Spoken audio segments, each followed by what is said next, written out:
Які я гадкі! Яшчэ не астыў Сашын пацалунак. Яе пацалунак. Не мог ён быць апошні. Яна проста сказала гэтым да новай сустрэчы. Яна ні ў чым не вінавата. Усё гэта праз гаспадыню. Яна шчыра хацела, каб я заставаўся надоўга. А настаўнік глупства. Хіба мала людзей, з якімі яна сустракаецца? Хіба можна раўнаваць да кожнага? Ды і наогул, што такое рэўнасць?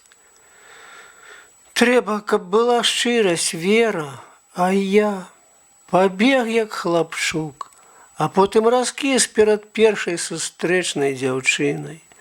Сорам. Ён доўга лаяў сябе.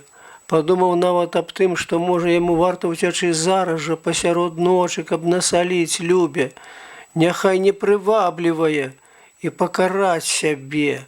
Блукаю начы па незнаёмых дарогах, калі такі дурань, але ў хаце застаўся партфель з дзённікамі.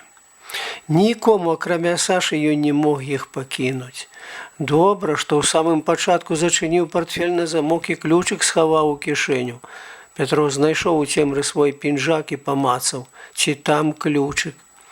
Аднак і пасля таго, як пераканаўся, што ключык на месцы, супакоіцца доўга не мог. Прычапілася думка, а раптам яны, Люба і гаспадыня, па жаночай цікаўнасці ўсё-такі адкрыюць як-небудзь партфель і прачытаюць дзённік. Непрыемная рэч гэтыя дзённікі. Пішаш шчыра, выстаўляеш сябе такім, які ты ёсць, хаваешся з такім дзённікам, калоціся, каб часам хто не прачытаў яго. Навошта ж пісаць? Пішаш няшчыра, прыхарошваеш сябе, даеш такі дзённік усім. Але зноў такі, навошта? Недарма людзі сталыя, з жыццёвым вопытам вельмі рэдка вядуць дзённікі. А калі і робяць гэта, то пішуць не пра сябе, не пра свае пачуцці і перажыванні, пра іншых людзей, пра розныя справы. Мужчыны пра дзелавыя размовы, жанчыны пра сваіх дзяцей, пісьменнікі занатоўваюць трапныя словы, выразы, дэталі, нават цэлыя сюжэты. Пятро, хоць заснуў толькі на світанні, прачнуўся рана, разбудзіў шум дзіцячых галасоў. На другім баку вуліцы была школа. Ён успомніў, што сёння 1 верасня, пачаліся заняткі. І хоць у яго быў яшчэ цэлы месяц вольны, ён адчуў. Летні адпачынак скончыўся, і сорамна яму зараз блукаць без работы. Час пайсці дадому, памагчы бацькам у гаспадарцы, перапісаць справаздачу аб практыцы ці зрабіць яшчэ што-небудзь карыснае. Ён узрадаваўся такой думцы і прычыне, каб хутчэй пайсці адгэтуль. Але калі ён за снеданнем аб'явіў пра свой намер гасцінным гаспадыням, тыя страшэнна пакрыўдзіліся. Як табе не сорамна, Петя? Пабыў адзін вечар і ўцякаць, а яшчэ казаў. Не, я проста не пушчу цябе, Петячка, што хочаш.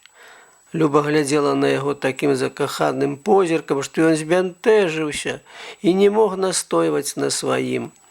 Ты ж сам казаў, часу ў цябе многа, і ты не ведаеш, што будзеш рабіць гэты месяц. Скажы, што табе не падабаецца ў нас? Усё падабаецца, адказаў ён, апусціўшы вочы ў талерку, дзе плавалі варэнікі ў масле. Вы, Петя, не крыўдзіце Любу, падхапіла Маруся. Яна і так гаротная засумавала тут адна. Яна сёння ўсю ноч заснуць не магла ад радасці, што вы прыйшлі. Хіба можна ад такой дзяўчыны ўцякаць? Люба чырванела ад задавальнення. Любяць дзяўчаты, каб іх хвалілі. Пятро ад прыкрасці за свае паводзіны і ад таго, што ён раптам, глянуўшы іншымі вачамі, убачыў, якая Люба непрыгожая. Жоўтыя вочы, шырокія ноздры, вяснушкі на носе і пухлых шчоках, простыя нейкія бясколерныя валасы. А сумовать ты у нас не будешь. Хочешь, давай по грибы сходим. У нас тут вельми много боровиков. Ты любишь збирать грибы? Я дык страх як люблю. Пойдем? А табе ж на работу. Ат, кажуць, работа не воўк, у лес не ўцячэ. Напрацуюся яшчэ. А грибоў не стане. Чорт не схопіць гэтых хворых. Яна не разумела, што такімі разважаннямі аб рабоце ставіць сябе ў вельмі невыгоднае становішча перад гэтым романтычна настроеным і сумленным хлопцам. Ён слухаў яе і думаў пра Сашу, пра яе працу. І тое, што Саша цэлымі днямі не бывала дома, праз што ён раўнаваў, пакутаваў і зрабіў глупства, уяўлялася цяпер як высакароднае служэнне справе. Аднак Любе ўсё-такі ўдалося ўгаварыць яго пайсці па грыбы.